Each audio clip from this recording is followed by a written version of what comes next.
Mesdames, Messieurs, bonjour. Dernier dimanche du mois de juillet, comme temps pour l'année 2026. C'est un plaisir pour moi de vous savoir nombreux au rendez-vous de cette session d'information sur Canal 3 Bénin.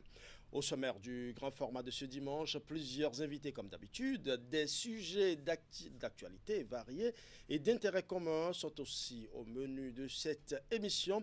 Nous parlerons des préparatifs du 1er août, surtout en termes d'énergie électrique. Un responsable de la SB2E sera sur ce plateau pour nous dire les dispositions particulières prises par la Société béninoise d'énergie électrique afin de garantir aux Béninoises et aux Béninois une belle fête d'indépendance. Nous parlerons également de l'artisanat, un secteur qui subit de grandes mutations et des réformes qualitatives. Quels sont les défis de ce secteur pourvoyeur de richesses pour l'économie nationale? Nous en parlerons dans cette émission. Vous aurez également droit au décryptage de l'actualité de la semaine avec notre invité média. En page culture, nous recevrons un jeune artiste plein de talent. Il n'est pas seulement un auteur, compositeur et interprète, c'est aussi un artisan des émotions, un passionné de la musicothérapie qui a fait de son art un véritable baume pour le cœur.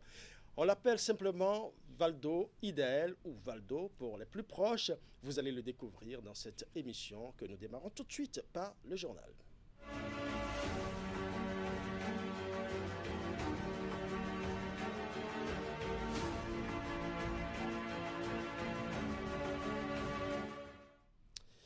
Au sommaire de ce journal, Maroc Amical Bénin valorise le leadership continental du royaume chérifien. C'est à travers une conférence débat organisée à Cotonou par ce creuset regroupant les jeunes béninois diplômés des grandes universités de la monarchie.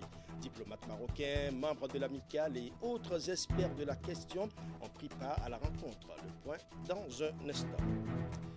Les infractions environnementales persistent malgré les efforts engagés pour préserver le cadre de vie à l'université d'Abomey-Calavi. Chercheurs et spécialistes se sont penchés sur les raisons profondes de cette situation.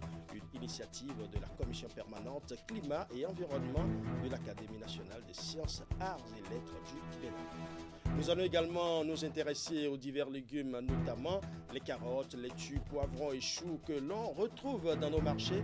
Depuis un moment, le prix de vente de ces légumes a augmenté selon les informations reçues des consommateurs. Qu'est-ce qui explique cette hausse de prix? Nous allons le savoir dans ce journal.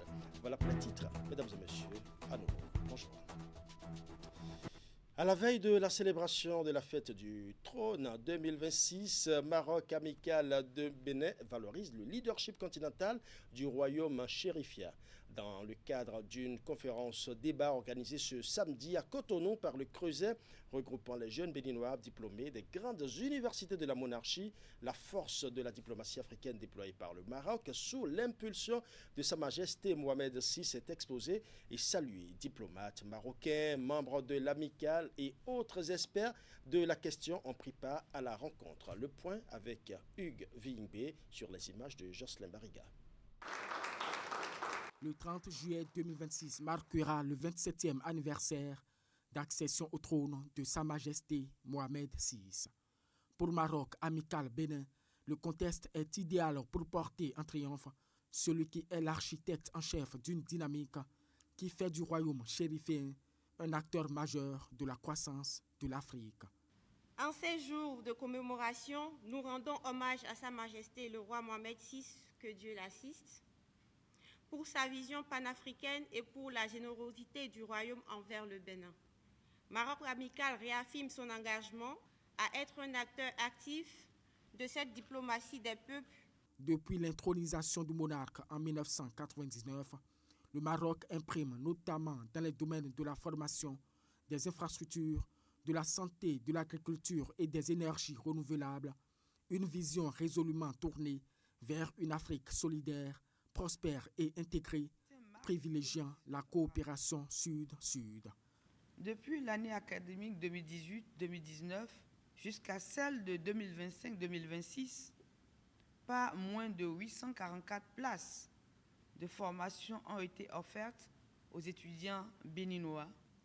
Depuis le retour historique du Royaume du Maroc au sein de l'Union africaine le 30 janvier 2017, il œuvre activement, sous l'impulsion de Sa Majesté le Roi, que Dieu l'assiste pour promouvoir la paix et la sécurité, le développement durable, la coopération économique, l'intégration régionale et la valorisation du potentiel de la jeunesse africaine.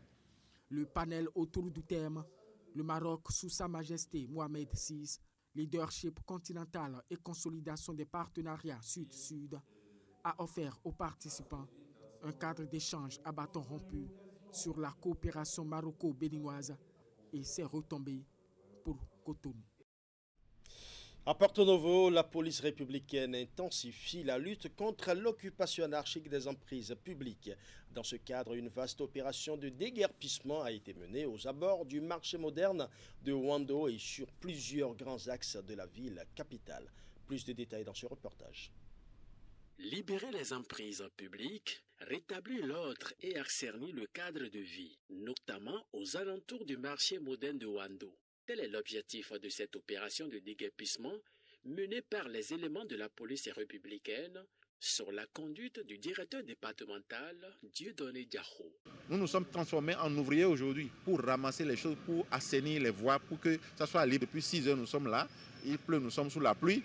Nous avons dégagé les pneus, on a ramassé plus de 800 pneus dans le marché. Une situation déplorable, il y a une école qui est derrière le marché, l'école primaire Clé en main, où les gens construisent des hangars sur la clôture de l'école, sur tout le périmètre de l'école. Et là, c'est les vendeuses d'oranges, les vendeuses de haies, c'est insalubre. Donc ça là, ça ne sécurise pas les élèves de cette école. Puisque au niveau de la loi sur l'hygiène publique et la pollution de l'environnement et tout ça, les lieux, les écoles, les hôpitaux, les lieux, les marchés doivent être à une distance raisonnable, au moins à 100 mètres, 200 mètres de ces lieux-là. Mais nous remarquons malheureusement que les vendeuses se sont installées le long de la clôture de l'école, mais on a déjà dégagé ça. Et puis je pense que les élèves, quand ils vont reprendre la rentrée maintenant, ils auront de la quiétude pour pouvoir mieux suivre les cours que les enseignants leur donnent. Les boutiques qui entourent le marché, les boutiques qui sont mitoyens au marché, ils doivent mettre les marchandises au niveau de leur boutique strictement. On n'a pas parlé aux dames. On a fait ça au niveau du marché, du périmètre de Parcours les Palmiers en allant vers Djerankwevi, jusqu'après la BOA là-bas, à la lisière du palais de glace à Konambwe. Donc nous n'allons pas nous fatiguer. L'autorité policière n'entend pas démordre. Aujourd'hui, on a donné le signal, mais demain, que les gens qui vont s'entêter, les vendeurs ambulants qui vont s'entêter, nous allons commencer par les interpeller. Nous avons déjà pris langue avec le procureur pour qu'on fasse leur dossier, on les présente.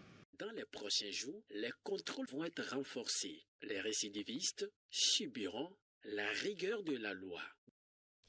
Et comme je l'annonçais en titre, les infractions environnementales persistent malgré les efforts engagés pour préserver le cadre de vie. À l'université d'Abomey-Calavi, chercheurs et spécialistes se sont penchés sur les raisons profondes de cette situation à travers la rencontre dénommée Vendredi de l'Académie. Elle est initiée par la commission permanente climat et environnement de l'Académie nationale des sciences, arts, lettres du Bénin. Analyse socio-anthropologique de la persistance de certaines infractions environnementales au Bénin, c'est l'intitulé de la thématique qui a mobilisé les attentions. Voici le compte rendu de Teddy Goudalo. Comprendre les comportements pour mieux protéger l'environnement, c'est l'objectif de ce vendredi de l'Académie, une initiative de l'Académie nationale des sciences, arts et lettres du Bénin.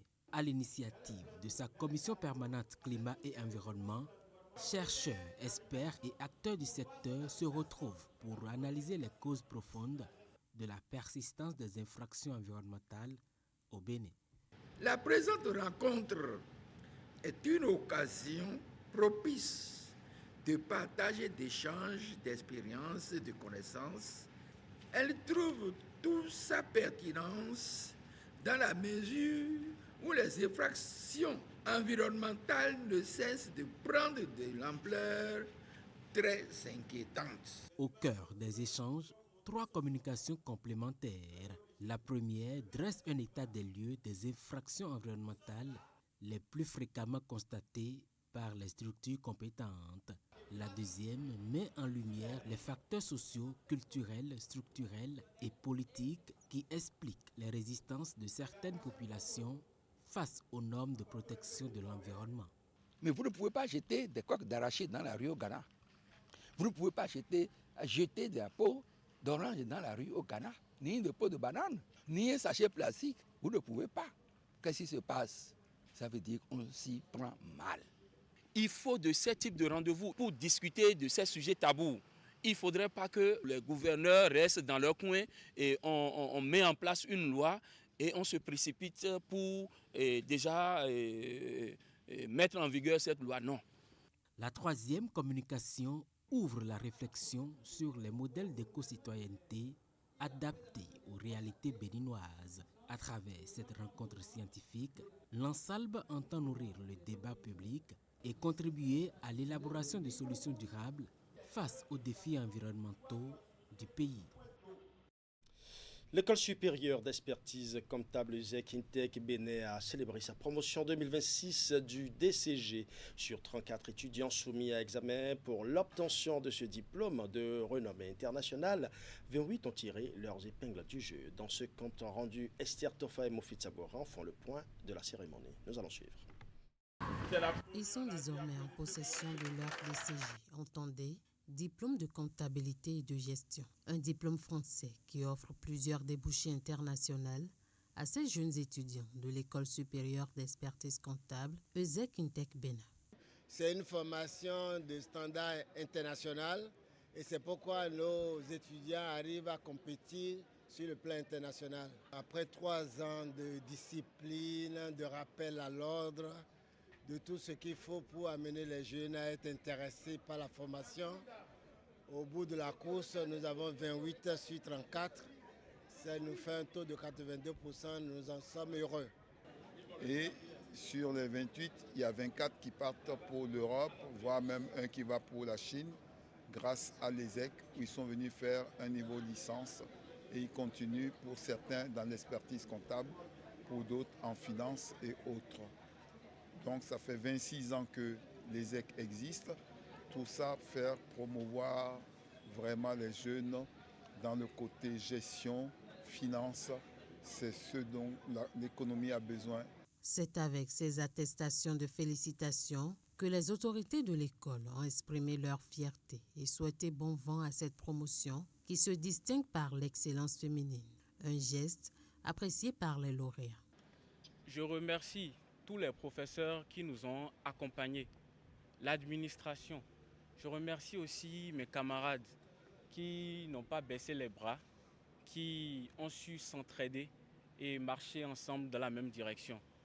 J'ai été très honoré d'avoir fait partie de cette promotion que j'appellerai promotion diamant. Et un merci à nos parents qui ne sont pas ici et qui nous ont donné la chance de pouvoir intégrer l'ESEC. La célébration a pris fin par une coupure de gâteau et un cocktail dînatoire. Un invité dans ce journal pour parler des préparatifs du 1er août, Aristide William Moussa. Vous êtes chef du département support technique de la société béninoise Énergie électrique. Bonjour. Bonjour. Dans le cadre de la fête nationale et surtout du défilé militaire, pourquoi la sécurisation de l'énergie électrique est-elle un enjeu particulier pour la SP2E? Bon, je vous remercie pour l'invitation. Vous savez que le défilé se fait en direct. Oui. Et donc, toute l'international est scotché à ce qui se passe dans notre pays. Aux images en direct. Voilà. Donc, les images étant en direct, les interruptions d'images sont dangereuses et c'est néfaste pour, excusez-moi la répétition, l'image de marque de notre pays. Donc, nous alimentons les installations de la SRTB, par exemple, en continu, de façon ininterrompue, quel que soit l'événement qui pourrait survenir et au moment où se déroule le défilé. C'est pour cette raison que nous mettons un accent particulier sur les dispositions que nous prenons pendant ce créneau de temps entre 8h et 14h pour nous assurer que tout se passe bien. Ouais. Et depuis quand vous avez commencé par mettre en place ce dispositif spécial? Bon, disons que comme c'est un événement qui se déroule chaque année, et nous programmons déjà au niveau du budget de l'année N-1 tout ce qu'il faut acquérir pour faire face à nos engagements, étant donné que nous sommes le bras opérationnel de l'État en matière de distribution d'électricité. Et dans le trimestre précédent, c'est-à-dire l'événement se déroulant au 3e trimestre. Déjà au niveau du 2e trimestre, toutes les dispositions opérationnelles commencent, étant donné que les achats sont lancés déjà après la validation du plan de passation des marchés. Ça veut dire que ça fait quand même environ 4 mois que nous sommes déjà sur le plan opérationnel à cheval sur cette activité. Ouais. Mais de façon concrète, quelles sont les mesures prises par la SB2E pour garantir une alimentation électrique stable pour les festivités? Bon, comme c'est une alimentation ininterrompue, nous mettons un dispositif de sécurité N-2, c'est-à-dire que nous aurons 3 sources qui seront déployées pour le 1er août, à savoir 2 sources thermiques qui seront en principal et le réseau électrique qui va suivre. Ça veut dire que nous avons deux lignes de générateurs thermiques autonomes qui sont en situation principale. Le premier qui sera chargé d'alimentation de tous les acteurs impliqués dans l'événement, et il y a un second qui vient en appui au cas où il y aura un problème sur le premier. Vient ensuite le réseau électrique qui prend le relais au cas où les 2 premières lignes seront défaillantes, ce qui nous permet d'être à l'abri de l'écroulement du dispositif, parce que quand il y a un problème sur une de ces sources, il y a toujours une source disponible pour prendre le relais. D'accord. Voilà. Est-ce qu'il y a des zones prioritaires qui bénéficient d'une attention particulière, parce qu'on sait que le défilé on sait que le 1er août, c'est beaucoup d'activités à la fois, hein.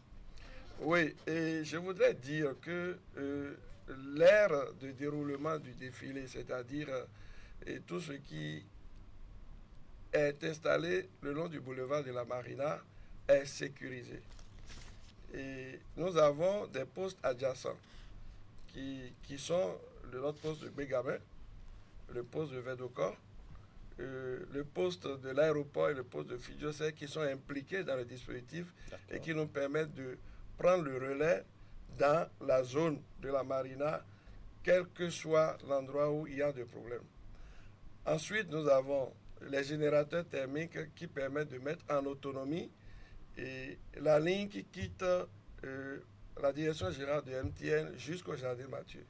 Ça veut dire que tout ce qui est impliqué dans le 1er août au niveau officiel sur toute cette ligne-là est en autonomie. Ouais. Est-ce que vous avez également prévu des groupes électrogènes ou d'autres sources d'alimentation de secours qui sont prévues peut-être au cas où, parce que vous avez parlé de 3 sources pour l'instant, 2 sources thermiques plus la ligne conventionnelle? Oui, quand je dis 3 sources, c'est une façon de parler, c'est 3 lignes d'alimentation. D'accord. Et nous avons déployé au total environ 700 kVA répartis tout le long de l'itinéraire des événements. Ça, c'est en source thermique. D'accord. Et quand je dis source thermique, c'est des groupes électrogènes jusqu'à concurrence d'environ 700 kVA. Et ça veut dire que nous avons de disponibles des machines prêtes à démarrer à tout instant. Et c'est à ça que s'ajoutent maintenant les postes que j'ai appelés postes adjacents. Vous savez que le réseau électrique est alimenté par de l'énergie qui nous vient de la sous-région. Donc, nous avons des postes électriques qui sont des relais de ces lignes-là qui nous permettent de prendre tout ce qui est récepteur électrique dans la zone. Et vous savez également que en dehors des acteurs principaux comme les militaires et les officiels, vous avez toute une panoplie de chaînes hôtelières qui sont alignées le long de cette zone et qui ont besoin aussi d'énergie parce que les gens qui viennent visiter, nous assister pendant ces événements doivent séjourner à ces lieux. Absolument. Donc nous avons le devoir d'assurer la continuité de service au profit de tous ces acteurs. D'accord. Voilà. Mais dites-nous, comment ça va se faire la surveillance de tout ce réseau que vous avez mis en place pendant l'événement? Nous avons, au niveau de l'exploitation, c'est-à-dire nos agents de terrain, nous avons notre centre technique de Cotonou-Ouest qui se trouve au niveau de la rive ouest de Cotonou, qui est fortement impliqué avec un gros effectif. Et nous avons également des spécialistes d'énergie thermique qui sont là. Vous avez une dizaine qui sont impliqués. Nous avons également toute l'équipe qui anime les postes adjacents dont je viens de parler, qui sont déployés à travers ce que nous appelons un dispositif de permanence. C'est-à-dire que ce sont des équipes qui se relaient en permanence pour qu'il n'y ait pas de raté. C'est des équipes, il y en a qui sont d'astreinte, mais il y en a également qui sont présents 24 heures sur 24 pour qu'on puisse s'assurer qu'en cas d'incident, c'est pris en charge. Ouais. Vous avez bien dit pour qu'il n'y ait pas de raté, et d'ailleurs on ne le souhaite pas d'ailleurs, mais quel type d'incident, puisque vous l'avez dit, quel type d'incident redoutez-vous le plus dans ce contexte de l'événement du 1er août? Bon, généralement, tout ce qui relève de notre bonne volonté ou bien de notre intervention est pris en charge, c'est maîtrisé. Maintenant, au niveau des machines, je vous ai dit que nous avons une sécurité N-2. Là aussi, et ça exclut l'écroulement de tout le système en cas de problème. Par contre, l'intervention de l'homme, l'intrus, je pense que c'est à ça que nous veillons le plus, parce que ceux qui viennent sur les lieux ne sont pas forcément des connaisseurs. Ils sont profanes en matière d'électricité et doivent savoir où ils mettent le pas. Et la direction du Palais des Congrès a fait un travail formidable. Tous ceux qui se partagent le site sont connus. La présidence de la République est également impliquée, donc nous sommes tous identifiés et nous savons qui a accès où. Ça veut dire qu'il y a une habilitation au niveau de la fréquentation des lieux. Donc les zones sensibles où une présence non autorisée pourrait poser de problèmes sont des zones balisées. D'accord. Nous avons également des forces de l'ordre qui sont associées, et vous savez, quand le président de la République est présent, c'est le protocole de sécurité présidentielle qui a la primauté.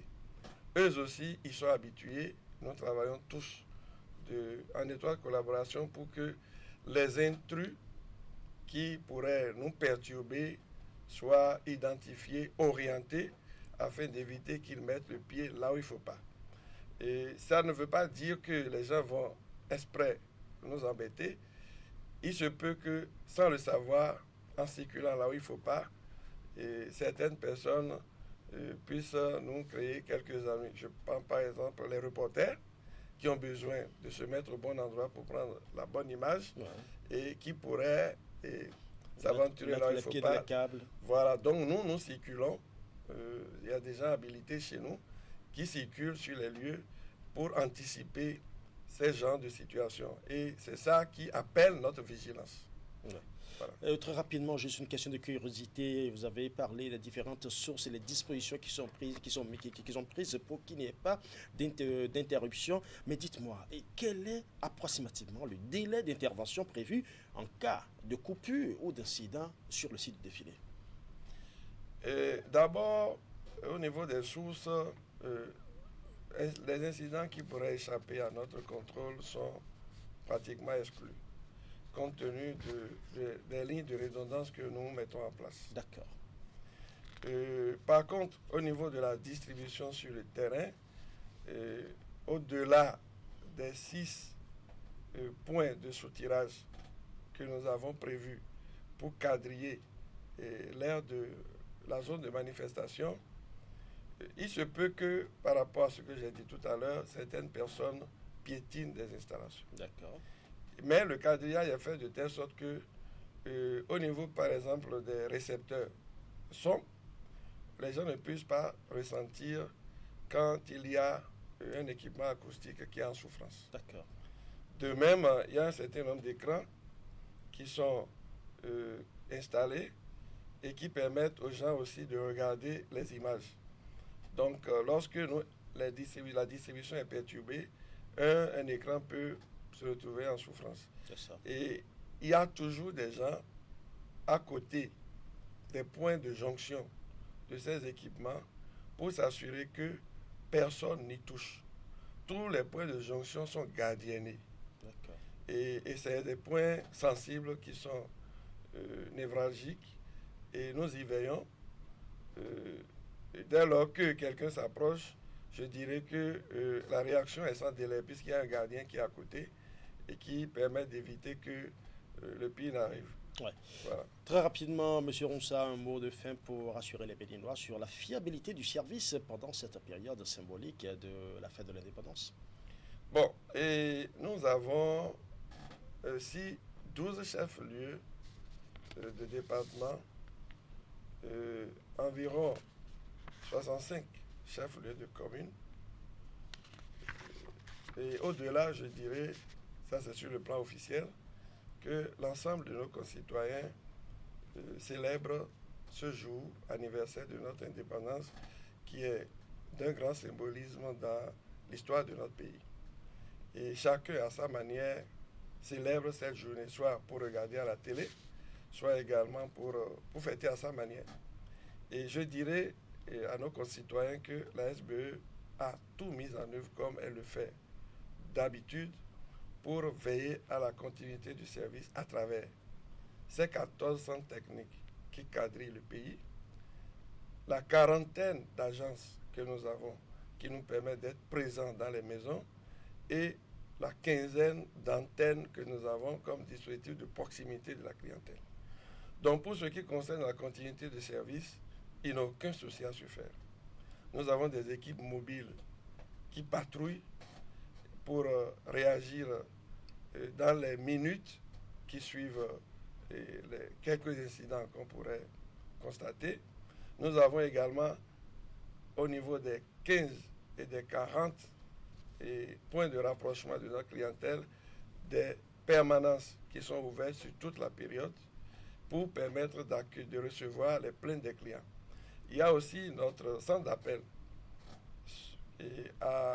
au numéro 7302 qui est opérationnel 24 heures sur 24 pour recevoir les appels des clients. Nous avons également des numéros accessibles sur notre portail Internet qui permet de toucher plusieurs personnes capables de relayer leurs informations et permettre aux clients qui auront des difficultés d'être satisfaits. Moi-même, mon numéro est sur le portail de la SBE. D'accord. Et les gens peuvent retrouver, et mon nom, Ronsa William, est affiché. Ils pourront m'appeler à n'importe quel moment, de nuit comme de jour, pour que je puisse relayer leurs informations au cas où tous ces canaux que je viens de citer tantôt ne leur est pas accessible pour une raison ou une autre. Merci à vous, M. Aristide William Ronsa. Je rappelle que vous êtes le chef du département support technique de la Société béninoise d'énergie électrique. Vous nous rassurez qu'il y aura de l'énergie à 100% dans cette période-là des fêtes de fin d'année. Des fêtes de l'indépendance, pardon. Je le confirme. D'accord. Vous pouvez être rassuré. Restez avec nous pour cet élément qui va suivre. Mesdames et messieurs, nous allons à présent nous intéresser aux divers légumes, notamment les carottes, les laitues, les poivrons et choux que l'on retrouve dans nos marchés. Depuis un moment, le prix de vente de ces légumes a augmenté selon les informations reçues des consommateurs. Qu'est-ce qui explique cette hausse de prix? Nous allons suivre le reportage de Ouliat Sanoussi. Ils sont depuis quelque temps rares et coûtent très cher sur le marché. Ici, à Dantokpa, sur les étalages, le constat se fait aisément. Les légumes sont devenus des denrées de luxe. Laitues, carottes, choux, haricots, poivrons, persil et autres ont connu une hausse de prix vertigineuse. C'est la vérité. Les billets fait quoi mais demandons à Tigandé bois. Salade de par exemple d'ailleurs chaki we mi no hoy. E va idio en chaki we adare. E gbe yi ho me tion chaka ize. Chaki tenwe. Bo mi ho mi no sa mi no dule ya. Bo mi no da kwaji. Poivron dio mi no akare chaka ton chaki ene chaki we. E gbe dio chaki wo. Chaki tanton. Chaki aïzen, bon, qui coton vert ou qui coton les dessous. Persil et lotion, d'ailleurs, 400 000 euros, et bétion, mais il y a 700.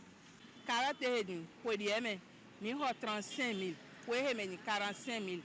Importé, ou alors, mais bon, sinon, il y a maintenant mon carotte pour ça.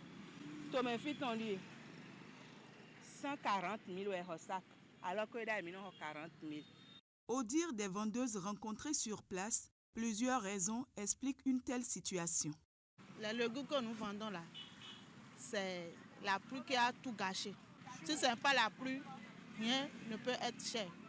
Et dans les soirs, il y a des diors qui sont Bon,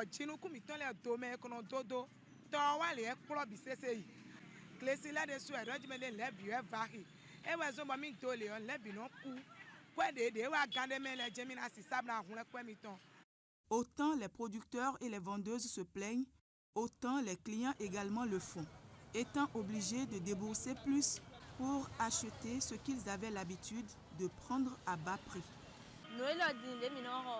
Kilo 1000 francs, 1500.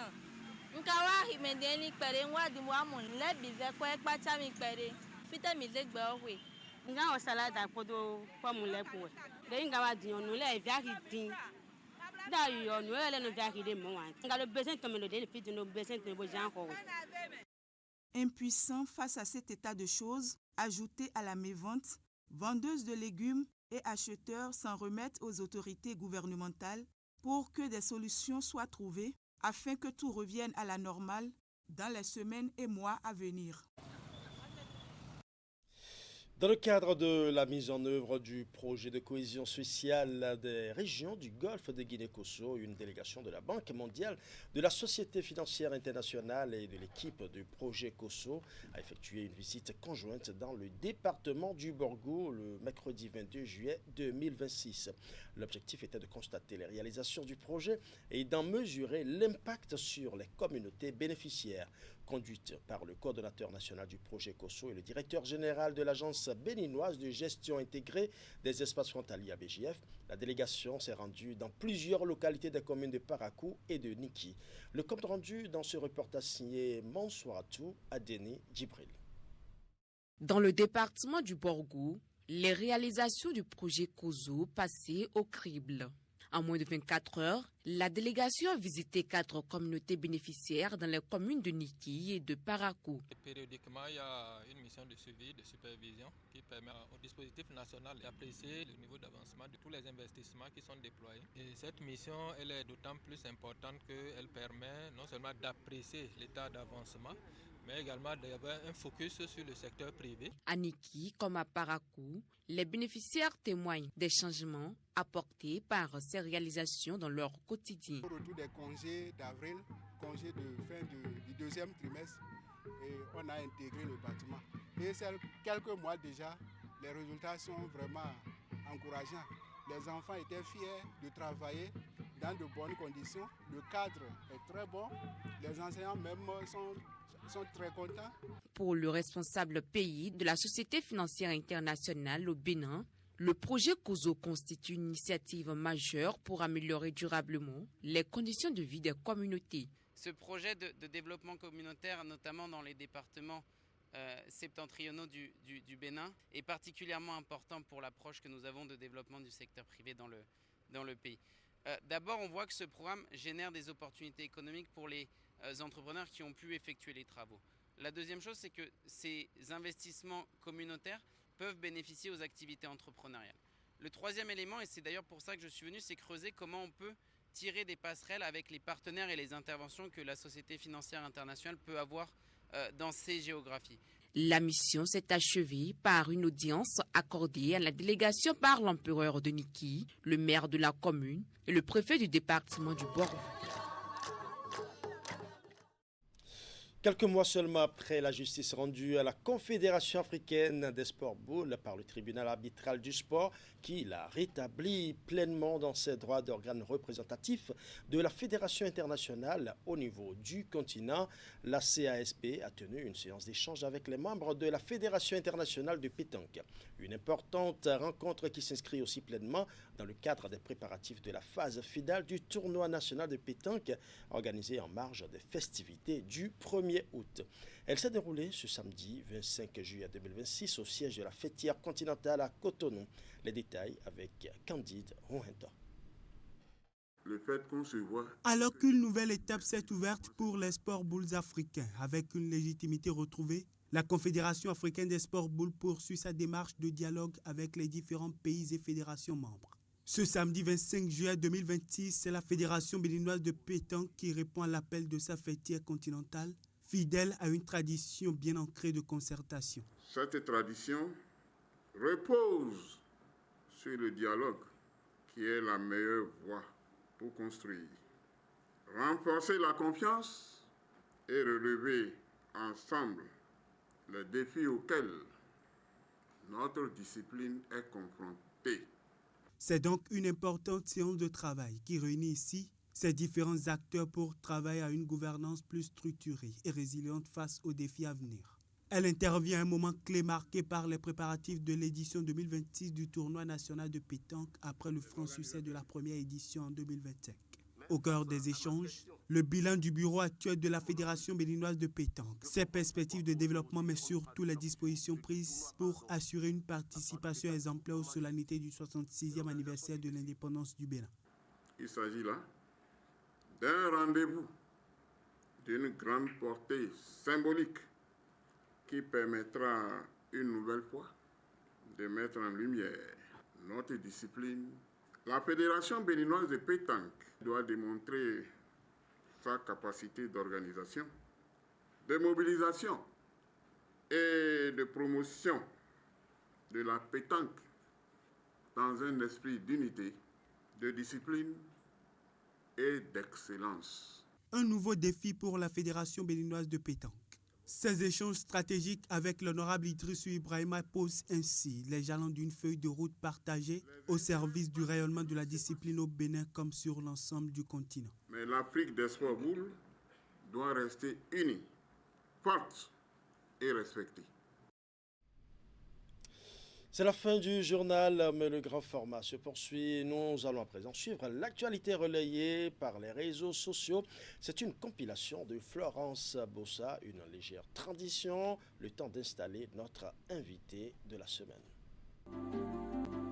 L'actualité des réseaux sociaux au Bénin a été marquée par les démêlés judiciaires du célèbre TikToker créateur de contenu Alain Kenneth. À la suite d'une plainte déposée par l'influenceuse béninoise Esther Zoumenou pour des faits présumés de harcèlement par voie électronique et de diffamation. L'influenceur a été interpellé par la police républicaine avant d'être présenté devant la Cour de répression des infractions économiques et du terrorisme CRIET. Dans le cadre de cette procédure où intervient la partie civile, la justice a accordé à l'influenceur une libération sous convocation en attendant la suite des audiences et le jugement sur le fond. Sur TikTok, Facebook et WhatsApp, l'annonce de l'interpellation et des convocations a immédiatement enflammé les débats, divisant les internautes en plusieurs camps. Une grande partie des abonnés saluent l'intervention de la justice. Pour eux, cette affaire sert de piqûre de rappel nécessaire sur les limites de la liberté d'expression. Ils dénoncent le harcèlement en ligne, les injures publiques et rappellent que la création de contenu ne doit pas se faire au détriment de la dignité d'autrui. D'un autre côté, la communauté des fans du TikToker exprime son inquiétude et plaide pour la clémence. Beaucoup estiment qu'il s'agit de simples querelles d'Internet, clash amplifiés et appellent à l'apaisement ou au règlement à l'amiable entre les parties. Pour les observateurs et acteurs du numérique, cette saga illustre les risques de la recherche effrénée du buzz. Elle alimente aussi les réflexions sur la responsabilité sociale des influenceurs et la nécessité d'assainir l'écosystème digital béninois. Une jeune femme s'est suicidée vendredi 17 juillet 2026 à Homé, au quartier de l'arrondissement de Godomé dans la commune d'Abomey-Calavi. Le drame fait suite à une histoire d'infidélité entre la victime et son compagnon. Le jeune homme avec qui elle vivait a constaté des conversations jugées suspectes dans son téléphone portable et l'a interpellée. Interrogée, elle avoue entretenir une relation intime avec un autre homme qui, lui, aurait promis une vie meilleure. La maman de la jeune femme vivant en Côte d'Ivoire a entrepris une médiation par l'intermédiaire d'une personne qui habite à côté du domicile où la jeune femme vit avec son compagnon. Ce dernier se rend dans le domicile mais ne parvient pas à rencontrer la jeune femme. Elle se serait enfermée. Après quelques échanges avec le compagnon, il repart et promet de revenir dès que la jeune femme sera prête pour discuter avec lui. Quelques heures après le passage du médiateur, le compagnon, constatant que sa compagne est toujours enfermée, décide de défoncer la porte de leur chambre avec l'aide des voisins pour voir clair dans ce qu'elle faisait. Une fois la porte défoncée, il constate avec stupéfaction le corps perdu de la jeune femme. Conduite d'urgence à l'hôpital, elle a été déclarée morte. Une procédure judiciaire aurait été ouverte afin de faire la lumière sur ce dossier et situer les responsabilités. Un geste inattendu au cœur de la célébration à Yaoundé au Cameroun fait grand bruit sur les réseaux sociaux. En pleine célébration de la messe, alors que l'office religieux suivait son cours, un événement pour le moins inhabituel s'est produit au cœur de l'église. Un jeune enfant poussé par la curiosité ou la naïveté de son âge s'est aventuré près de l'autel. Au lieu de faire reconduire doucement l'enfant vers sa famille ou de poursuivre le rituel en ignorant sa présence, le père Mani Eben a marqué une pause. Dans un élan d'une grande spontanéité, le célébrant s'est levé de son siège de présidence pour l'offrir à l'enfant, l'invitant à s'y installer à sa place. Ce moment d'une rare tendresse pastorale capturé en vidéo et relayé massivement sur Internet a figé l'assemblée entre surprise et émotion. Pour une grande majorité d'internautes, la vidéo a été accueillie comme un exemple poignant d'humanité et de charité chrétienne. Beaucoup ont immédiatement fait le rapprochement entre les paroles du Christ, affirmant que le père Mani Eben a incarné l'essence même de la foi qui prime sur le protocole. À l'opposé, d'autres observateurs chrétiens plus attachés au dogme ont exprimé de fortes réserves, voire de la désapprobation. Ces internautes ont rappelé que l'assise du célébrant n'est pas un simple fauteuil, mais un symbole fort représentant l'autorité spirituelle du prêtre. Pour eux, céder ce siège revient à désacraliser l'espace du cœur. Entre ces deux postures extrêmes, une frange d'internautes a préféré prendre de la hauteur. Tout en reconnaissant l'intention louable et le cœur plein d'amour du père Mani Eben, ils ont souligné la difficulté d'équilibrer discipline rituelle et accueil pastoral à l'ère des réseaux sociaux où chaque geste est scruté et débattu à l'échelle mondiale.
Avec plus de 13% du PIB béninois occupant près d'un quart de la population active pour plus de 100 000 métiers répertoriés, l'artisanat est un véritable poumon pour l'économie du Bénin.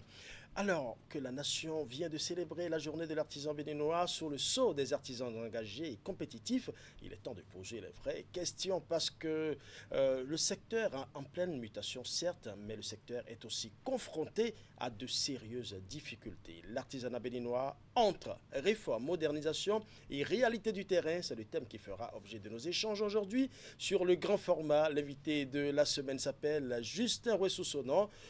Bonjour. Et merci d'avoir accepté notre invitation. Bonjour, monsieur le journaliste. Vous êtes président de l'Union des garagistes professionnels du Bénin. Vous êtes aussi consulaire à la Chambre des métiers de l'artisanat du Bénin. Mais vous êtes sur ce plateau en tant qu'acteur de l'artisanat. Vous vivez au quotidien justement les réalités de ce secteur. On sort à peine des célébrations de la journée de l'artisan béninois. Au-delà des discours officiels et des remises de prix, quel est actuellement l'état des lieux du secteur de l'artisanat? Est-ce que les artisans sont vraiment épanouis aujourd'hui? Monsieur le journaliste, avant tout propos, permettez-moi de remercier les autorités à divers niveaux qui ont quand même compris l'importance du secteur de l'artisanat pour le développement de notre pays et qui se sont quand même mobilisés aux côtés des artisans dans toute l'étendue du territoire national pour célébrer cette fête dédiée aux artisans, qu'est la journée de l'artisan béninois. Je commence par quand même remercier l'autorité de tutelle qui est notre ministre des petites et moyennes entreprises et de la promotion de l'emploi. Je remercie également le porte-parole du gouvernement qui a quand même fait le déplacement pour aller dire un mot aux artisans. C'est le moment également pour moi de remercier mon président de la Chambre des métiers de l'artisanat qui a parcouru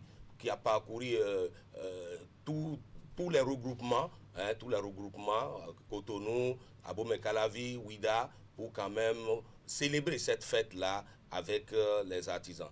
Pour revenir à votre question, il y a eu quand même des prix qui ont été accordés à une catégorie d'artisans. C'est pour quand même au plus méritant. C'est pour motiver les artisans.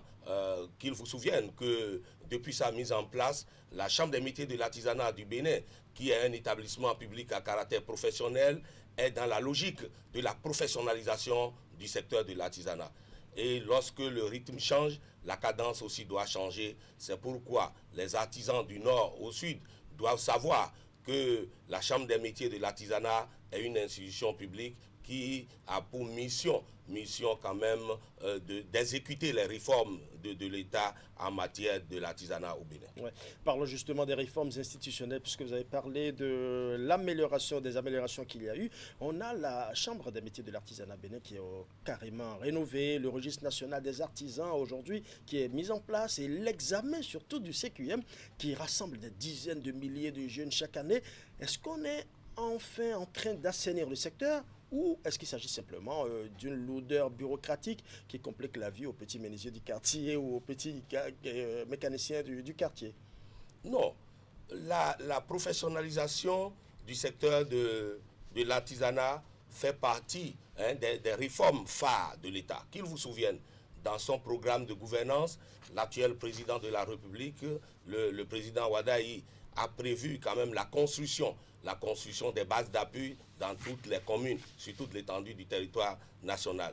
Mais il faudrait quand même une conscientisation professionnelle des acteurs de l'artisanat que nous sommes. Et la seule structure qui a vocation à remettre résolument les artisans au travail, c'est la Chambre des métiers de l'artisanat. La Chambre des métiers de l'artisanat joue sa partition pour véritablement remettre les artisans au travail. Pour répondre à votre préoccupation, il y a plusieurs réformes en cours, comme vous êtes en train de le dire. Très prochainement, la Chambre mettra en place le régime biométrique des métiers qui, contrairement au régime de commerce auquel nous étions habitués, les artisans auront très prochainement leur registre biométrique des métiers. Et vous venez de parler également du CQM.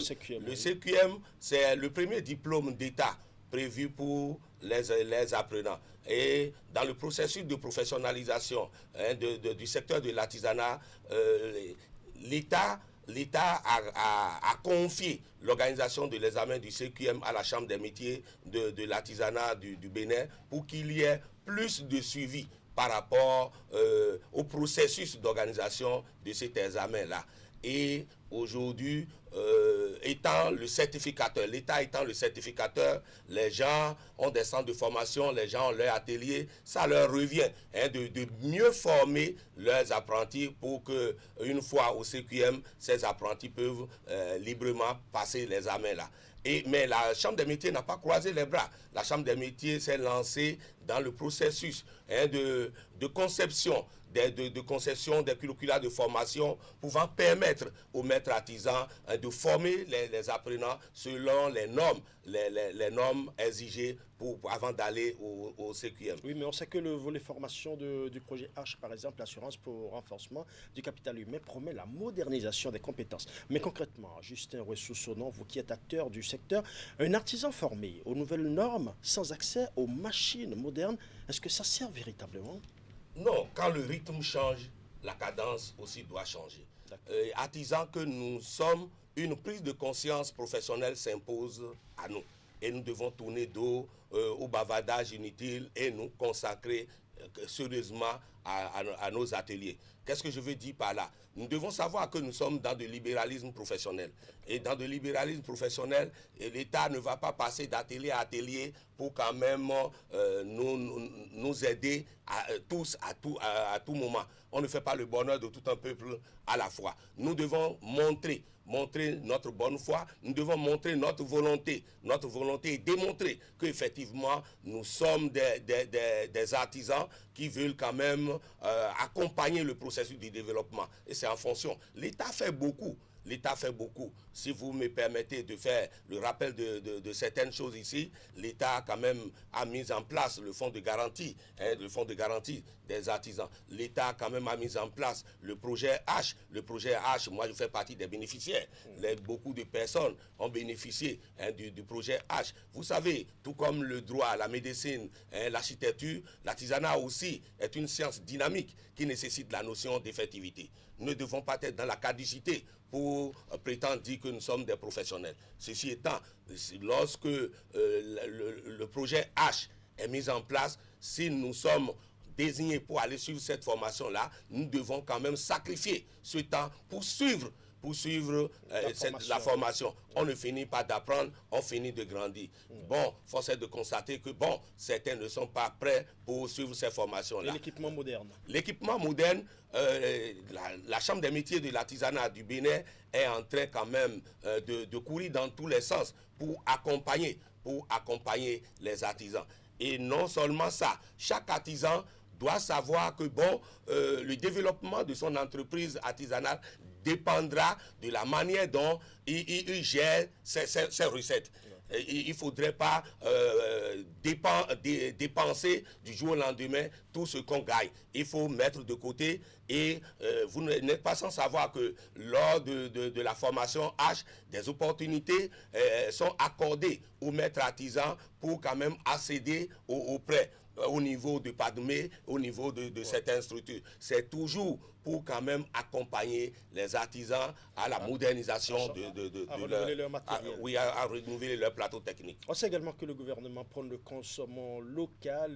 Mais chaque année, on sait que l'État aussi lance beaucoup de marchés d'équipements ou de mobilier. Est-ce que les artisans locaux ont souvent une réelle part du gâteau dans ce processus-là? Oui, nous devons connaître notre place dans cet écosystème pour être servi à temps. Quand je me réfère au code communautaire de l'UEMOA et certaines dispositions prises par l'État central, il est prévu un certain nombre de pourcentages de production des artisans que l'État doit quand même prioriser. Maintenant, il revient aux responsables fêtières, aux présidents des différentes fédérations de se lancer dans ce plaidoyer-là pour faire profiter leur mandat de ces opportunités. Si on est là, on ne fait rien, on tourne en rond, on vit, on ne pourra pas quand même faire profiter les artisans de ces opportunités. Mais s'agissant de la Chambre des métiers de l'artisanat du Bénin, le président Imoru Sofiano, que je salue au passage, joue toute sa partition pour que l'artisan soit servi au bon moment. Ouais. Vous êtes vous-même chef d'entreprise et très actif dans le soutien aux initiatives économiques. Qu'est-ce qui manque aujourd'hui à un jeune artisan béninois pour passer du statut de débrouillard à celui de véritable chef d'entreprise à fort impact? Vous savez, l'autre a dit « Mon peuple périt, faute de connaissances ». Nous nous trompons en nous faisant appeler immédiatement entrepreneurs.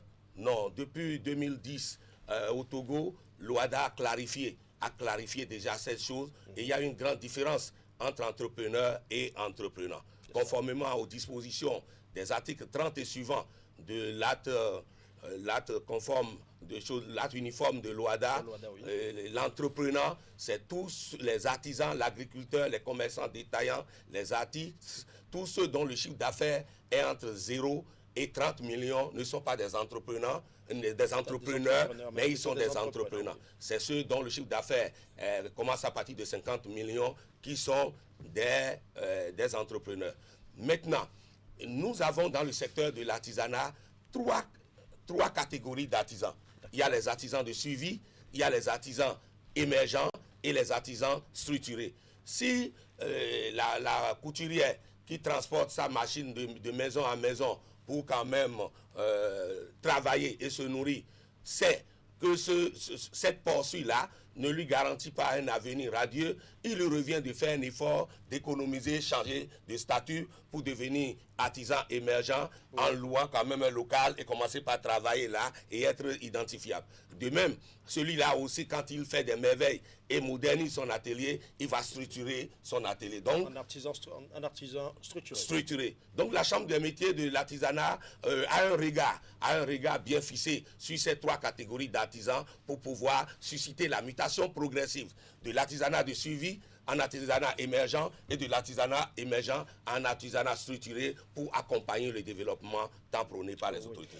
Nous savons qu'avec le code communautaire de l'artisanat de l'UEMOA et de la ZLECAF, le marché s'ouvre aujourd'hui. Nos tissus, nos sculptures, notre mécanique, bref, notre talent s'exporte. Mais est-ce que l'artisanat béninois est véritablement armé pour faire face à la concurrence des pays voisins quand on sait que les pays voisins travaillent rigoureusement sur leur artisanat? Il y a quand même des innovations.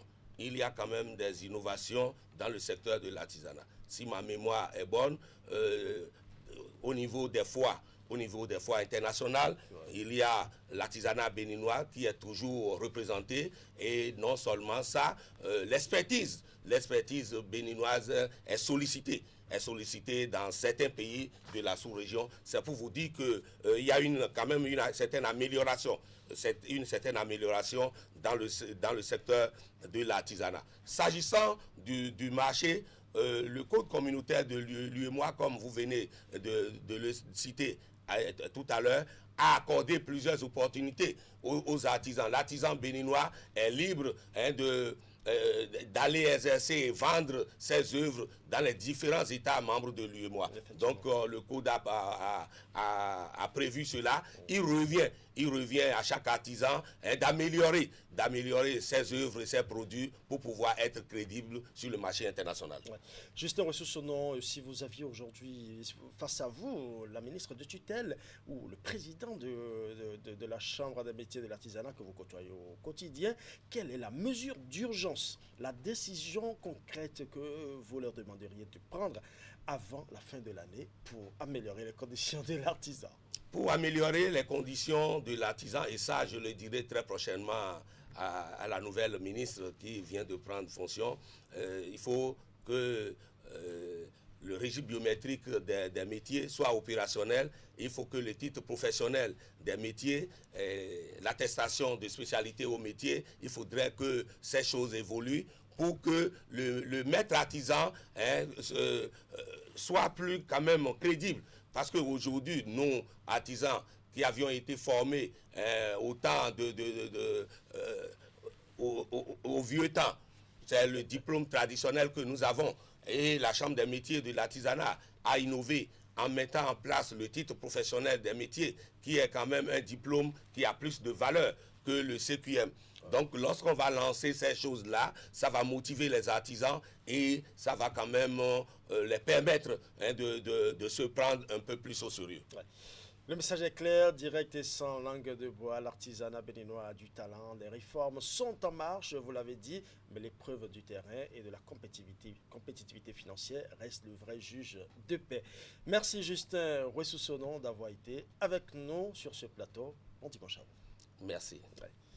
Mesdames et messieurs, nous allons à présent suivre la revue de presse hebdomadaire réalisée par Assion Mokani à Sion-Won. Puis on revient en plateau avec notre invité média pour le décryptage de l'actualité de la semaine. On se retrouve dans un instant.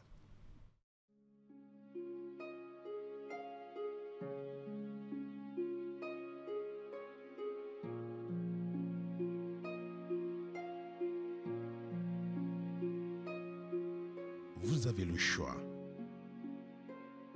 On a tous toujours le choix.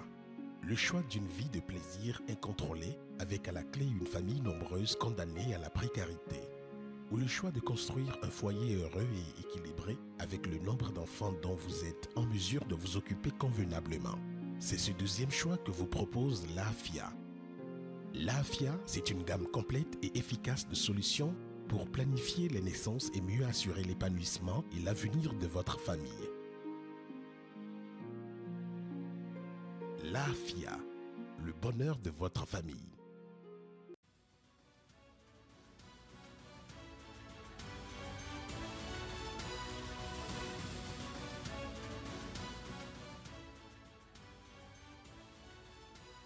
Mesdemoiselles, Mesdames et Messieurs, bonjour.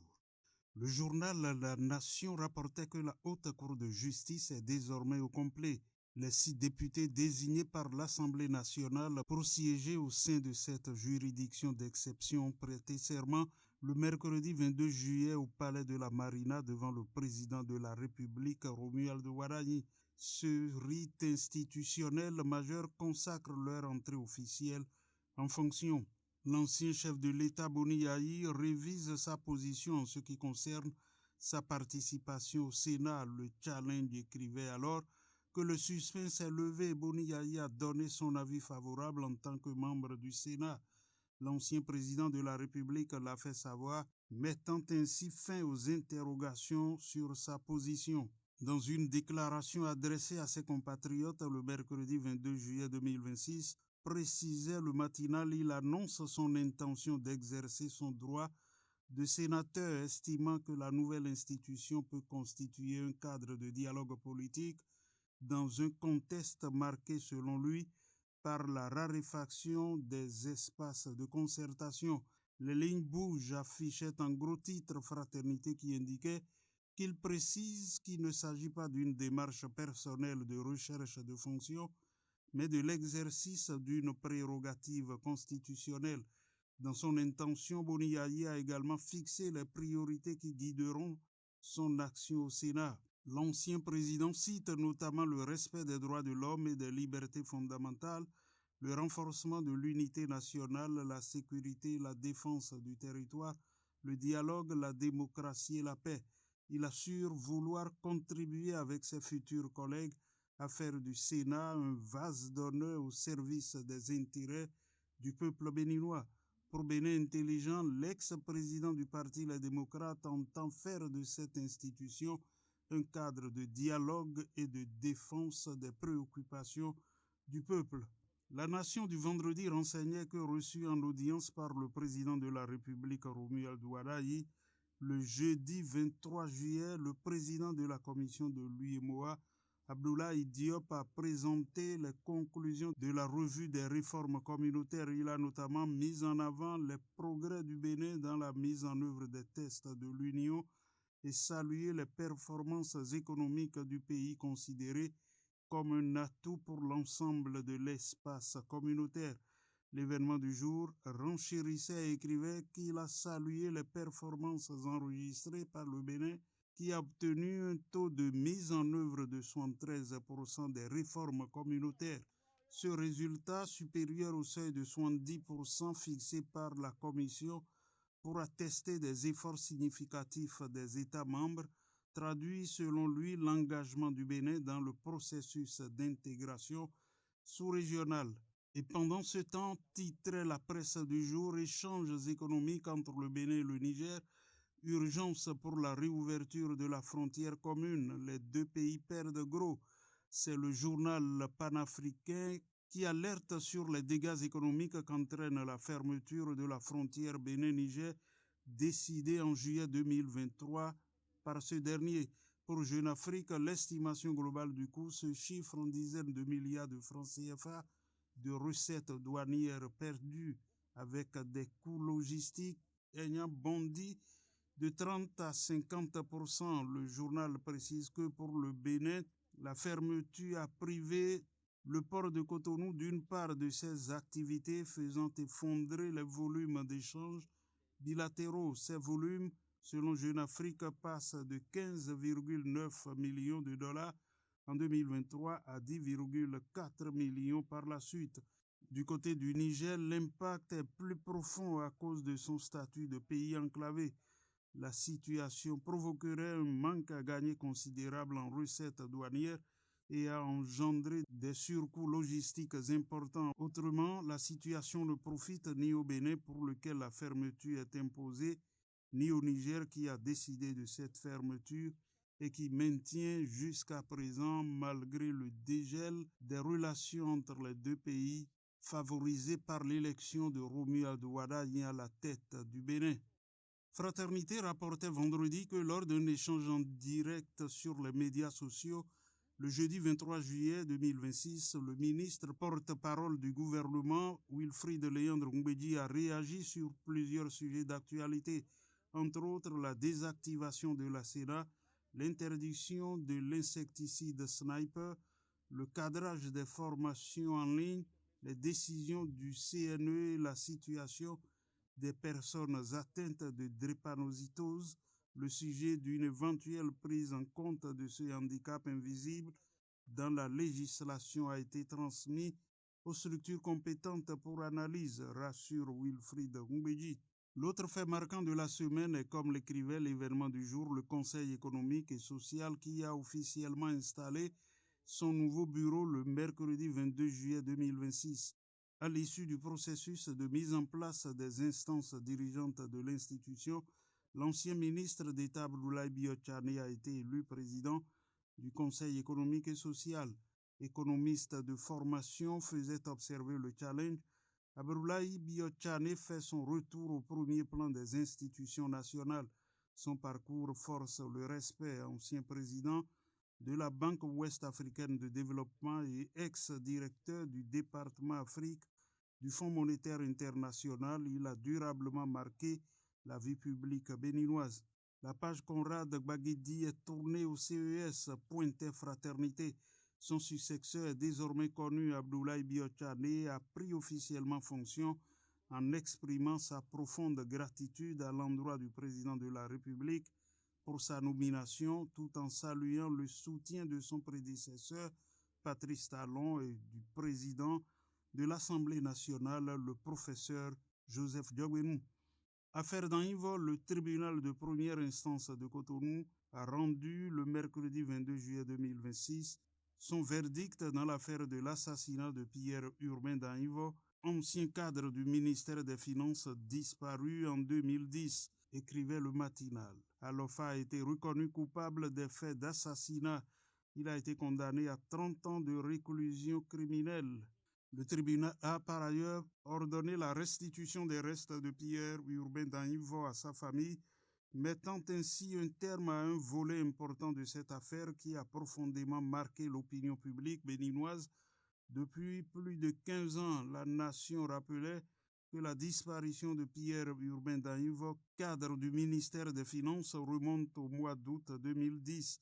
Cette affaire, qui a profondément marqué la vie politique et judiciaire béninoise, a donné lieu à des investigations controverses et rebondissements pendant plus de 15 ans. Avec ce verdict, la justice béninoise clôt un dossier qui a alimenté pendant de longues années le débat public. Fin de la revue de presse hebdomadaire. Merci de l'avoir suivi.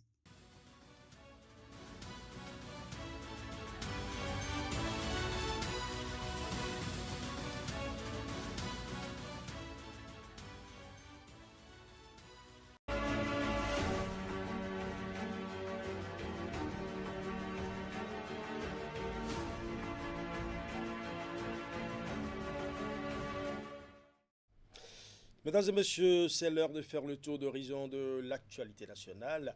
Au menu aujourd'hui, les grands chantiers institutionnels avec le démarrage de la nouvelle formule du Conseil économique et social, un focus sur la sécurité routière dans le Grand Nokoué et enfin les enjeux politiques et symboliques de la fête nationale du 1er août.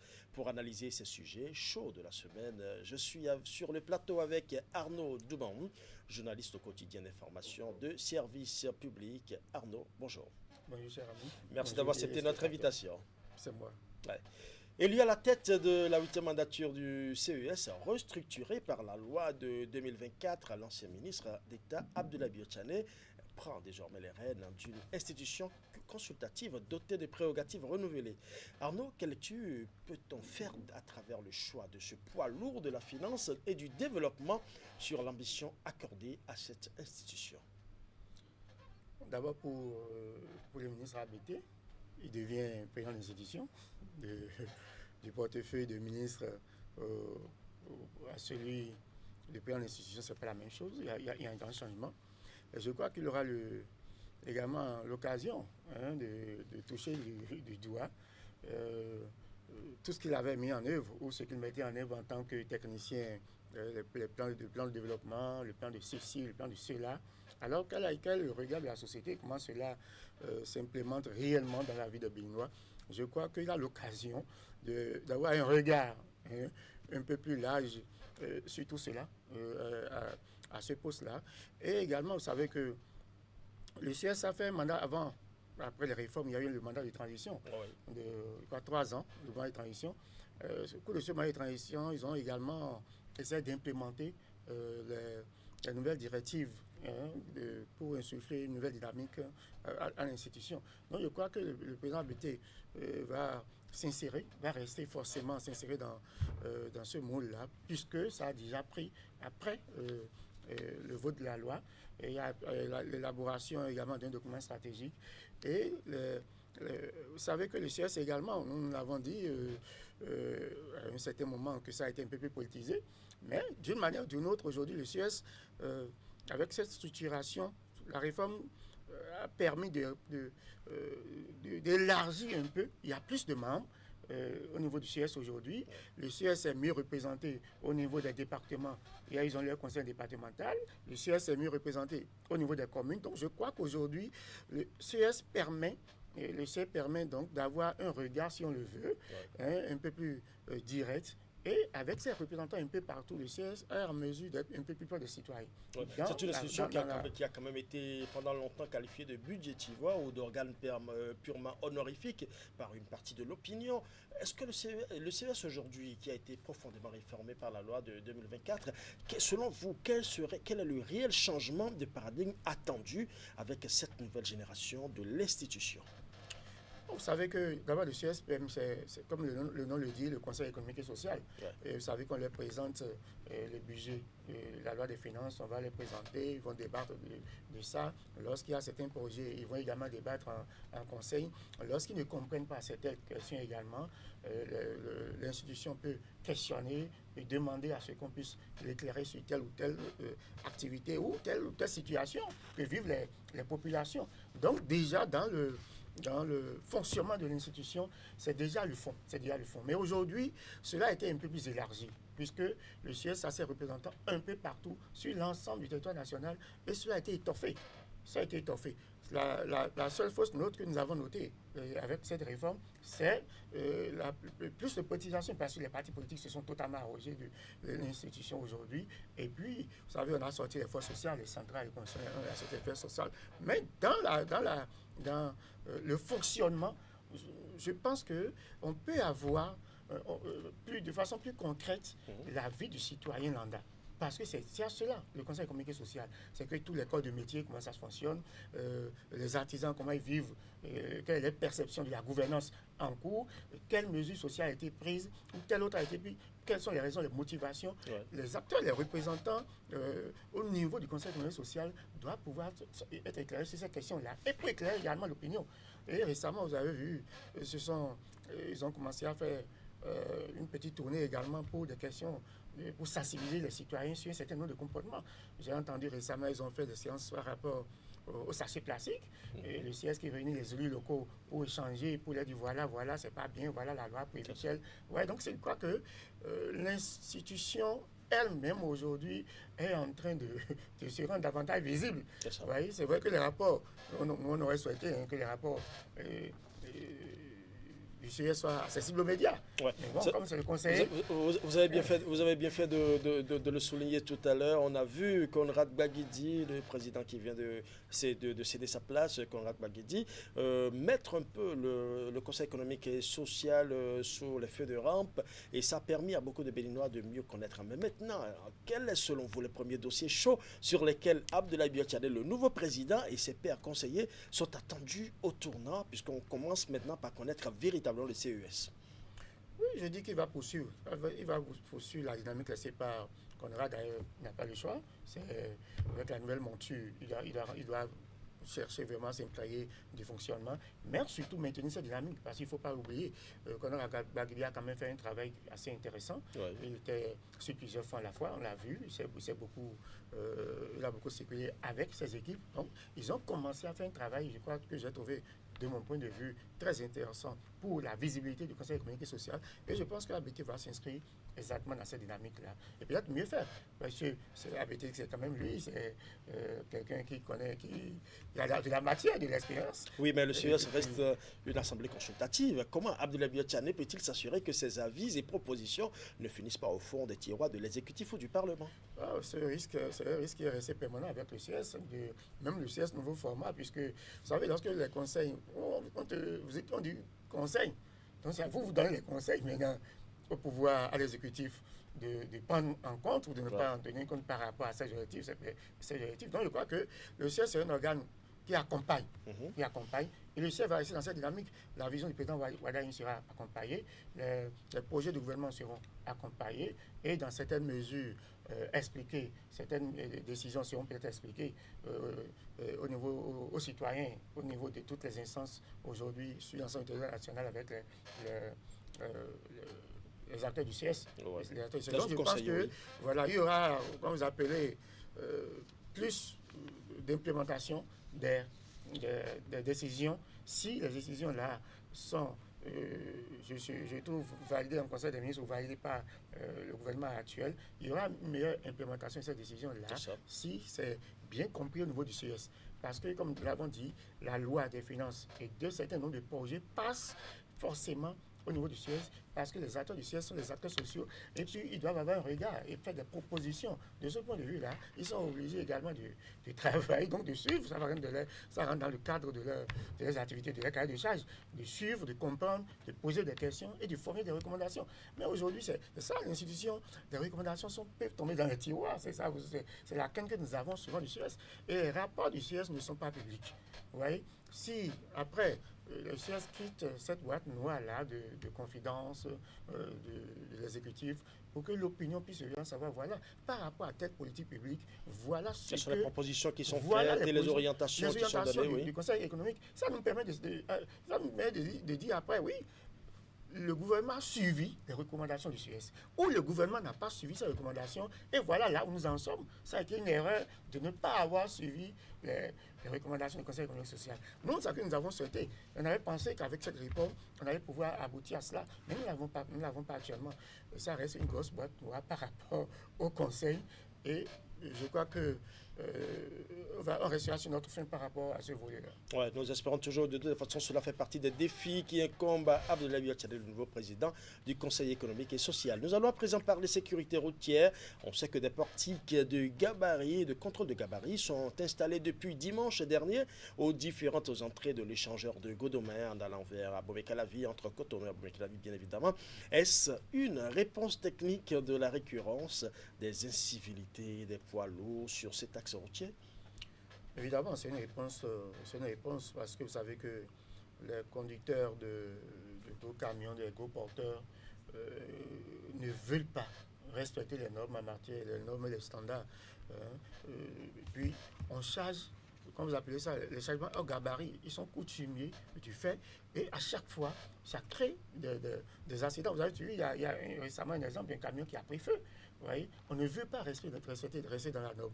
Le pire même, c'est qu'on installe ces éléments-là pour pouvoir empêcher les camions de circuler hors gabarit. Mais pourtant, il y a tous les changements de gabarit. Il y a parfois des camions qui profitent de la nuit pour endommager ces infrastructures-là et passer. Et le lendemain, tout le monde constate qu'il y a un camion qui a forcé le passage et que l'infrastructure qui a été installée a été donc endommagée. Donc je crois que donc c'est vrai, c'est bien d'installer ces infrastructures-là pour davantage assurer la sécurité des personnes et des biens, mais également protéger les infrastructures.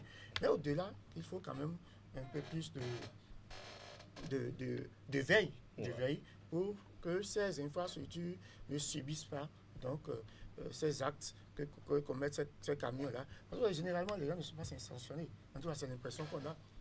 Et si les gens sont sanctionnés, on devait rapidement d'abord avoir des amendes, saisir peut-être ces camions-là pendant une certaine période pour que les infrastructures soient remplacées. Mais quand vous passez, vous voyez que les infrastructures sont endommagées, mais qui ne sont pas remplacées. Et puis les gars reprennent. Et si la sanction est lourde, quand la sanction est lourde, on dit que la perte du gendarme, le commencement de la sanction. Est-ce que vous ne craignez pas aussi qu'il y ait des détours par des camions qui ne veulent pas obtempérer, qui ne veulent pas revoir les chargements hors gabarit qu'ils font en passant par les ruelles, et cela va constituer peut-être encore un autre danger pour les populations, les riverains, parce qu'on sait qu'à une certaine hauteur, avec un chargement d'une certaine hauteur, le camion n'est plus en sécurité, n'est plus en équilibre, et ce camion peut à tout moment s'affaisser dans les ruelles et créer encore d'autres dommages. Est-ce que vous ne craignez pas des détours quand il y a ce portique-là? Bien sûr, puis, ça arrive bien souvent. Je crois que c'est de la responsabilité des forces de défense et de sécurité de veiller à ce que ces détours-là ne créent pas encore plus d'accidents qu'il ne faut pas. Lorsque ces camions font ces grands détours, c'est souvent les populations dans les quartiers qui sont exposées à ces risques d'accidents-là, alors que sur les infrastructures routières, je crois que c'est déjà pas facile de circuler, de cohabiter sur les infrastructures routières avec ces gros porteurs. Donc lorsqu'ils font encore ces détours, le risque d'accident, le risque pour le citoyen lambda, le risque est davantage élevé. Donc je crois qu'il revient aux forces de sécurité et de défense de veiller à ce que ces détours soient sévèrement punis.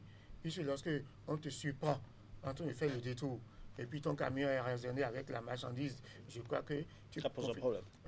Tu finis par comprendre qu'il fallait mieux respecter les normes et passer sous la barre.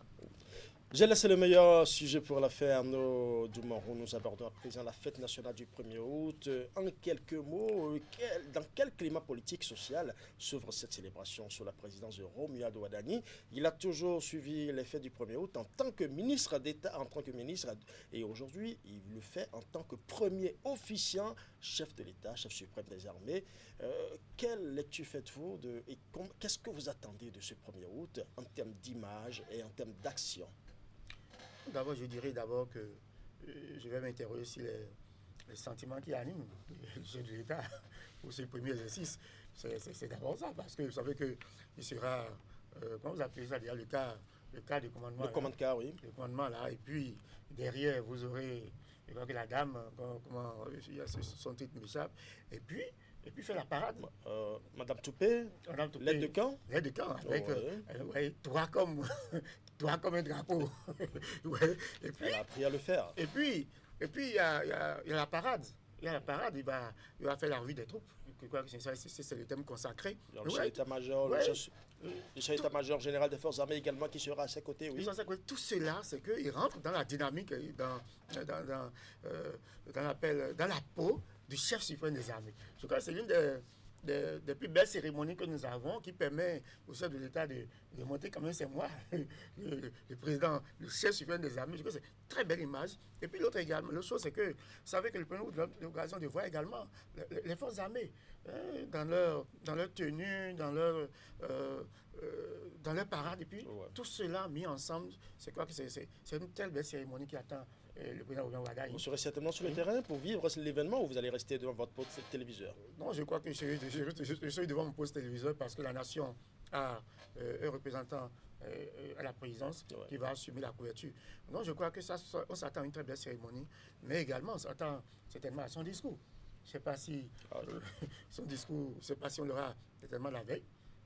La veille, on attend cette adresse-là, puisque c'est également une première occasion pour lui, après les premières actions depuis son arrivée au bilan. Donc c'est un discours également qui est très attendu. Au-delà des petites phrases que nous avons souvent sur sa page Facebook, je crois qu'aujourd'hui, dans le cadre de cette cérémonie-là, on aura une adresse solennelle à la nation. Et je crois que ça va être également très attendu. Donc, voilà un peu. Merci à vous, Arnaud Doumarou. Excellente journée dominicale à vous. Merci. Mesdames et messieurs, nous allons observer une courte transition publicitaire pour installer l'artiste de la semaine.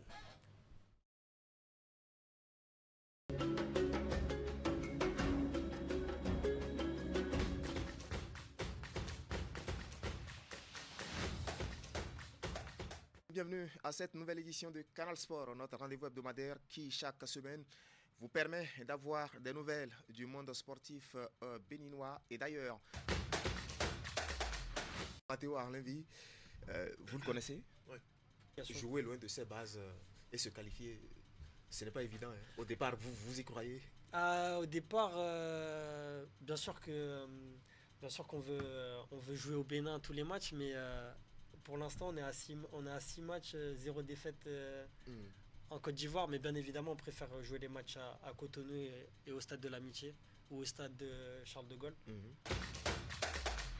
Candide Moueto, Candide, bonsoir.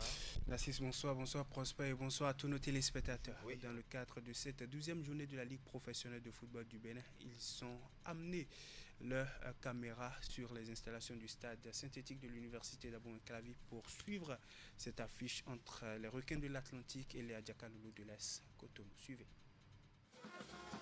Les Requins de l'Atlantique ont vécu une très belle soirée en assurant au sortir d'une victoire de prestige face à l'AS Cotonou, comptant pour la 12e journée de la Ligue Pro du Bénin. Bon, on va continuer par travailler et puis les matchs à venir, nous allons faire beaucoup plus pour remporter plus de matchs.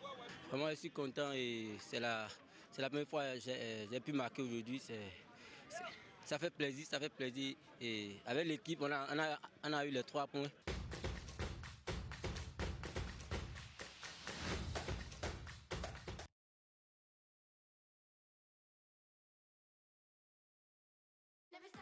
Attention les yeux, c'est parti. Éducatif, ludique et joyeux, avec Canal+, profitez des meilleurs programmes. C'est le plus beau cadeau de toute ma vie. Offrez-vous 19 chaînes pour tous les goûts et tous les âges. J'aurais jamais imaginé que ce soit possible. Tous à l'attaque! Trop rigolo! Allez, on joue! Découvrir, se divertir et toujours apprendre. Bienvenue au paradis! Pour ne rien rater de vos programmes préférés, réabonnez-vous en avance et bénéficiez de la semaine généreuse. Profitez tout de suite de 7 jours de chaîne bonus offerts. N'attendez plus. Dès que vous recevez votre message de rappel, réabonnez-vous pour profiter de vos 7 jours généreux.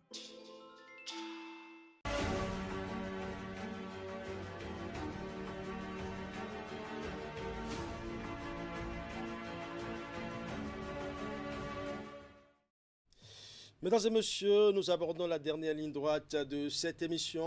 On dit souvent que la musique adoucit les mœurs, mais pour notre invité de ce dimanche, elle fait bien plus que cela. Elle a le pouvoir de guérir.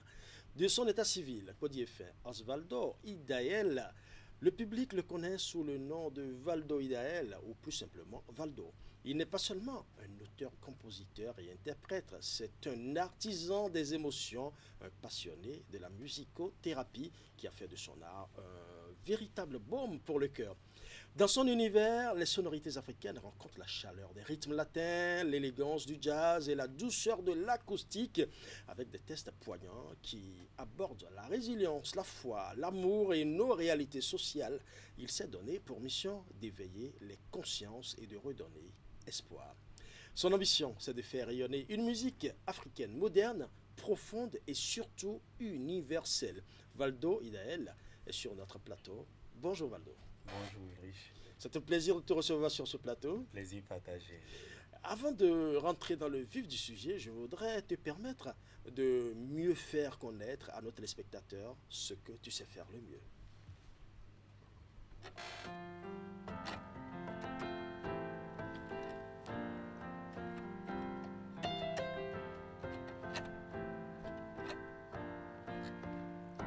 Ndo me vivi, ndo me vivi, hey, ho ho, yeah, un fili, bueno de niero pevio, ndo contando po, e noi Ulrich, yeah, mami kosi azome on, bomido. Son lady Ulrich était mon nom de dos, Alidji et non do, me vivi, et non do, me vivi, oh, oh, oh, oh, et me vivi, Aduko nou e non domon et mon beto do nou doué yo et mon Ulrich do grand format et mon melé do nou koé yo et ben comment nous de do DJ we do Canal 3 et non do ben me vivi et non do ben me vivi a te fon zanzan bon mou fi flete de yo bo fevi bo do ben me vivi a wa kwe me yo bo mon backbone aga sakbo akale ko wa kwadanu bo mo moli kumpo we vigbo be me vivi adogodo legelege anawada si papo do konton twelepo be me vivi enyo utu e Ulrich do be me vivi yeah. Be me vivi, merci Valdo. Merci Ulrich. Valdo, Be me vivi, ça veut dire quoi précisément? Pour ceux qui ne comprennent pas à fond, il y a beaucoup de personnes qui nous suivent à l'international, oui. Oui, Beme Vivi veut dire simplement la vie est belle. D'accord. Quel que soit ce qui vous arrive, mes aventures, bonne aventure, la vie est belle. Il faut toujours tout prendre positivement. Voilà. Ah, d'accord. Valdo, avant de parler de rythme, parce qu'on sait que vous êtes beaucoup dans le rythme, parlons d'abord de sens. D'où vous vient cette conviction profonde que la musique peut guérir des cœurs, peut guérir le monde? Ok, prenons un exemple très simple. Vous allez à une fête, les gens veulent se réjouir, et on commence par jouer une chanson triste. Comment va se passer cette fête-là? Triste, je crois. Triste. Mais quand on commence par mettre une chanson d'espoir, une chanson de joie, une chanson de venez, on va s'amuser, tout le monde est en joie, la fête se passe super bien. Donc, avec cette caricature très simple, on peut déjà voir que la musique est thérapeutique. La musique peut changer nos émotions, voilà, changer notre manière de penser, notre manière de vivre, notre manière d'être à cet instant, voilà. Ouais. C'est vrai, Valdo, vous vous présentez aussi comme un passionné de la musicothérapie, comme vous l'avez dit tout à l'heure. Et concrètement, comment cela se traduit lorsque vous composez une nouvelle chanson? Ben, une nouvelle chanson, on se demande toujours qu'est-ce qu'on veut véhiculer comme émotion, comme message. Oui. Et selon ça, on va dans la direction de partager avec quelqu'un ce qu'on ressent. Parce que si vous ne ressentez pas quelque chose, si vous n'avez pas quelque chose, vous ne pouvez pas communiquer. Donc, c'est souvent en utilisant les notes de musique, comme d'habitude, qui sont reliées à des points d'entrée ou de sortie énergétique de notre corps. Ouais. Voilà. Et vous imaginez toute la combinaison de chaque note, ce que ça peut faire sur notre corps. Et c'est ça qu'on utilise pour composer. Ouais.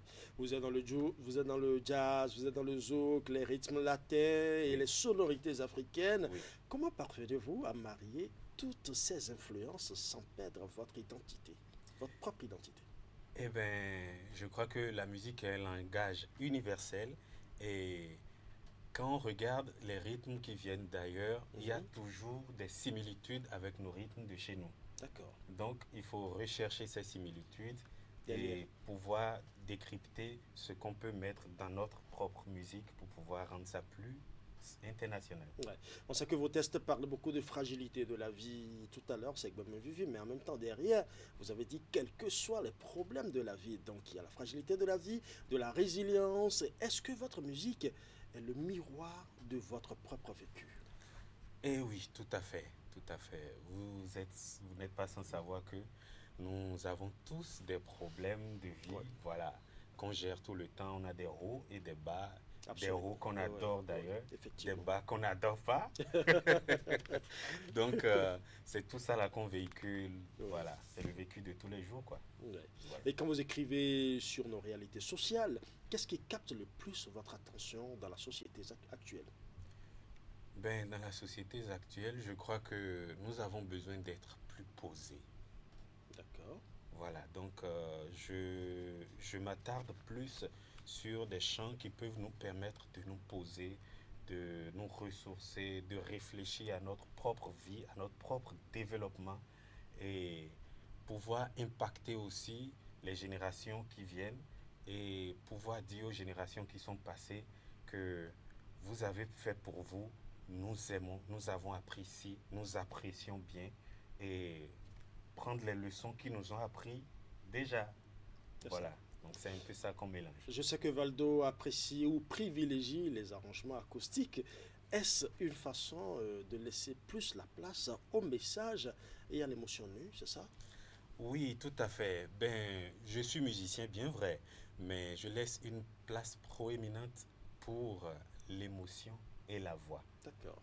Donc, sur ce, il faut faire un arrangement simple pour pouvoir laisser la place à la voix et la place à l'émotion aussi, parce que premièrement, c'est l'émotion qui nous guide. Ouais. Oui. Nous allons beaucoup plus parler de l'émotion tout à l'heure, mais avant, nous allons permettre à nos téléspectateurs de vivre encore quelques émotions avec ce que vous savez faire le mieux. Avec plaisir.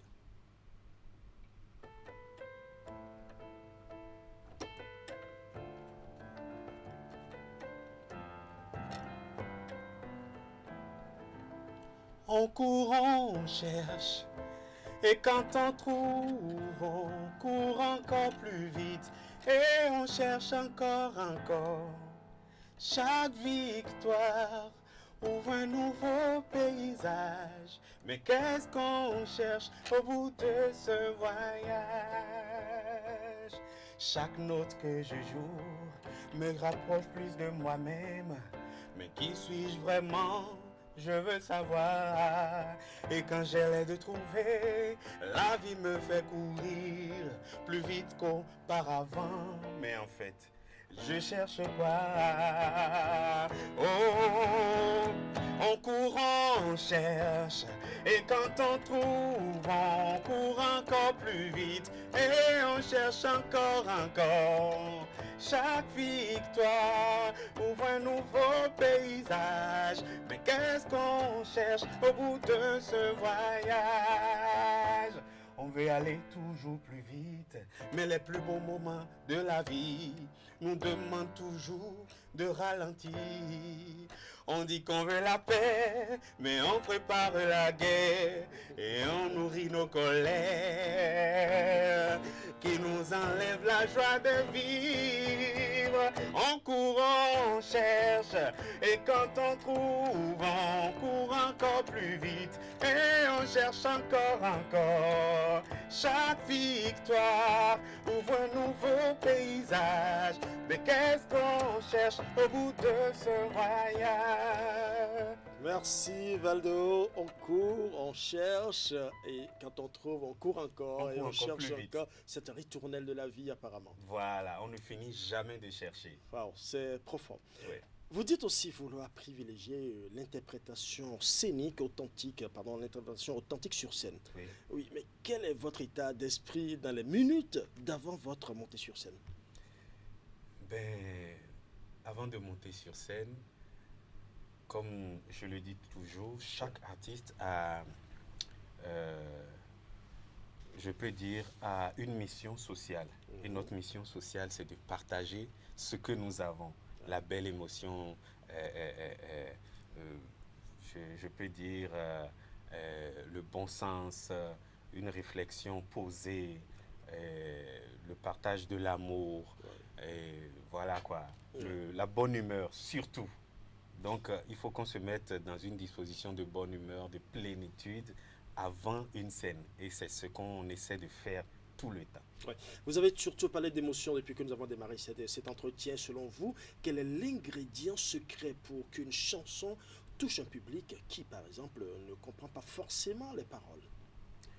Oui, vous pouvez prendre la caricature. J'aime bien les caricatures, hein, parce que j'ai une mémoire un peu visuelle, voilà. Donc, imaginez un bébé, vous allumez une musique, à côté d'un bébé, il va réagir comment? Il va bouger quand même. Voilà, le bébé bouge, mais il ne comprend pas encore. Donc, c'est comme ça, même les adultes, même quand on ne comprend pas les paroles d'une chanson, juste les mélodies peuvent faire que nous allons sourire, que nous allons être de bonne humeur. Parce que la bonne humeur est le seul remède qui ne se vend jamais en pharmacie. Wow. Non, j'aimerais bien que vous répétiez cette dernière partie-là qui va intéresser les téléspectateurs. La bonne humeur? La bonne humeur est le seul remède qui ne se vend jamais en pharmacie. Un message très fort. Pour finir, Valdo, nous avons encore juste quelques minutes. Sur quoi travaillez-vous actuellement? Un album, une scène ou peut-être un clip, je ne sais pas. Oui, je travaille parallèlement sur la réalisation d'un clip, d'un morceau intitulé Tout va bien. Et c'est tiré d'un recueil de plusieurs musiques émotionnelles, thérapeutiques et de développement personnel que je suis en train de faire présentement, dont cette chanson que je viens de chanter fait partie. En cours. Voilà, en cours, on cherche, voilà. Donc, je suis toujours en train de travailler sur ce projet-là. Et ce serait du développement personnel, ce serait de la musique méditative, ce serait de la musique pour donner la bonne humeur, de la musique pour encourager, de la musique pour décourager aussi. Et voilà quoi. Disons simplement pour restaurer l'énergie. Pour restaurer la bonne énergie. La bonne énergie. La bonne énergie, oui. Justement. Un mot aux fans, à tous les téléspectateurs qui vont suivre en ce moment. Eh bien, je ne suis pas un donneur de leçons. Je suis juste Valdo. Et en tant que Valdo, je peux dire merci beaucoup pour la population béninoise. Merci beaucoup pour l'acceptation de la thérapie musicale dans vos vies. Et faisons-nous du bien mutuellement. Parce que quand on se fait du bien, on crée la bonne humeur tout et tout. Et comme je l'ai dit tout à l'heure, la bonne humeur est le seul remède qui ne se vend pas en pharmacie. Merci. Nous n'allons pas partir sans goûter ou savourer une fois encore une de vos belles prestations, parce que j'aime ce que vous faites, une prestation là. Je suis certain qu'il y a beaucoup de téléspectateurs en ce moment qui savourent, qui prennent du plaisir à vous suivre. Avec plaisir. Je vais poser une question. Allez-y. Quelle est la nourriture que le Béninois peut manger tous les jours, chaque matin, qu'il peut retrouver dans tous les quartiers de Cotonou, dans tous les quartiers de Parakou, Savère, voilà. Bon. De la tête jusqu'au pied du pays. Disons à tout hasard, je dirais du atassi. Ah. Ou du haricot. Oui, du haricot, du atassi. Je crois que c'est un mélange de riz et de haricot. Et du haricot, oui. Atassi. Ouais. Donc on va chanter sur atassi. Comme vous le voulez. Voilà. Allons-y. Galimatedea, Amomatedea, Jacope, Atas Cominondu, Atas Cominondu, Atas Cominondu, Awato de Meon, Nudu de Noi, Atasi. Awa bene o anamo atasi jewe dokati le bime ndo wenu koche za mo vi bo aje na wedeji eno sa atasi moli kunwewe abobo azingo queen amonsoja wangashi Galinha, Boazingo, Ewe Zanzando, Ponye, Wahono, Molikunogon, Bokambio, do Enu, Te Podok, Akonji, Edonubi Kovo. Provede do Sisimi, Wegane Mel, Mandaibu, Nyeko Wingbe, Wahono Molikuno Yomi. Bodo, Epo, Atasi, Bodo, Japo, Bondo, Galimatedea, Amomatedea, Jacope, Atas Cominondu, Atas Cominondu. Merci à vous, Valdo Idéal. C'était un plaisir pour moi de vous recevoir sur ce plateau. Partagé. Et c'est avec votre fond musical que nous allons refermer le grand format de ce dimanche 26 juillet 2026. Merci à toute l'équipe technique qui m'accompagne. Le réalisateur Augustin Villecon, ingénieur de son Achille Kadia et son assistant Francis Messin. La diffusion est assurée par Jean-Baptiste Toffo. Je n'oublie pas ma chef d'édition Florence Bossa. Merci à tous les téléspectateurs, vous qui nous avez suivis. Ne zappez surtout pas parce que après moi, vous allez retrouver Tanguy Agoyi et son invité Anissé Carlos. Ok, ils vont une fois encore vous dire ce qu'il fallait démontrer. Et juste après eux, à 17h, heure locale bien évidemment, votre rendez-vous spirituel hebdomadaire vous fera découvrir l'importance de vivre et de rester en harmonie avec les lois spirituelles. C'est quoi une loi spirituelle? Comment rester en harmonie avec les lois spirituelles? Vous le saurez tout à l'heure à 17h dans l'émission En tant qu'âme, je suis libre. Et à 19h30, vous suivrez la grande messe de l'information du soir. Autant de rendez-vous très intéressants qu'il ne faut pas rater. Merci à Valdo qui nous accompagnait pour finir cette belle messe de l'information en musique. Merci à vous de m'avoir reçu chez vous et bon dimanche à vous.